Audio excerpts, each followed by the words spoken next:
So he knew the guys, the people at Greensboro Dynamo at that time, and they were a very good organization. And so he talked to them. I ended up signing with them my first year. And, his biggest thing was for the next few years, I don't care where you play I think it was actually the USISL at that time. But he's like, you need to play as many games as you can. So when you do get that call to the MLS, you're ready. Because if you go and you sit for a couple of years, you're not getting the experience. And at first I didn't, I didn't understand it. I mean, I was 19 years old. All I'm thinking is I want to go to the MLS. I want to get the highest level. And, so I go to Greensboro, and at that time there were two MLS guys kind of going up and back. So Aiden Heaney, who actually went to Charlotte prior to me, he just finished, I think, a 2 or 3 year stint at New England. So he had just come back down. Scotty Garlick was starting his time with DC United. So he was going up and back. So in front of me, I had two, very seasoned goalkeepers, and both of them were very nice to me, great people. I still talk to both of them to this day. But I remember early in the season, being in the weight room afterwards, one afternoon, and Scotty came in, and, he was like, "Bushy, you okay? You seemed a bit annoyed today at training." And I just, again, remember talking to him saying, "Scotty, I want to get to the MLS. I want to, I want it so bad, and he just kind of put his arm around me, and he said, "Look," he goes, "it's not how quickly you get to the top of the mountain. It's how long you stay at the top of the mountain when you get there." And I never thought about it that way. I never crossed my mind, right, until Scotty said it that day. And I remember leaving the gym and driving home and thinking to myself, wow, he's right.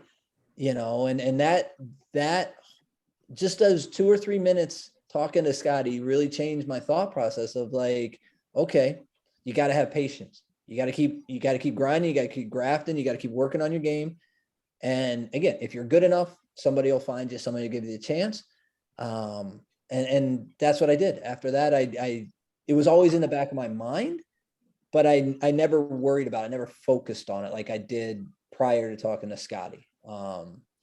So to be honest, like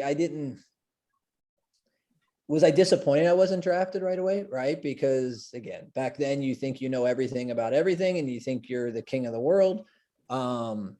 And I was probably pissed off and annoyed, but I'm actually glad that I wasn't, once I kind of started realizing like what the proper path for me was. And again, if I had gotten drafted in the MLS, I would not have had a long career like I did. I needed to take the path I did, to have the success that I did. Yeah, that is, and again, we're talking here. I'm now, every time you talk, I've now put it into what I'm going to be doing at Alfred. And I keep trying to tell these kids the same thing is, I didn't play a lot. I was hurt to the back end of my career over there, but my job was locker room. We had a very bad locker room when I got there. My job was to fix it. And it was a lot of freshmen thinking that it's just Alfred. I should be playing every minute of every day. And I had to convince them the same thing. You have to be patient. You have to get your games in when you get them. And you have to be okay with the next day not being the guy, right? You have to just get your experience, work through it, because it's not high school. It's not college, or it's not college to MLS. It's that big jump, that big gap that it takes a while for a kid to understand. And that's why I keep thinking about, you probably see me smiling this whole time because I'm linking it all together here.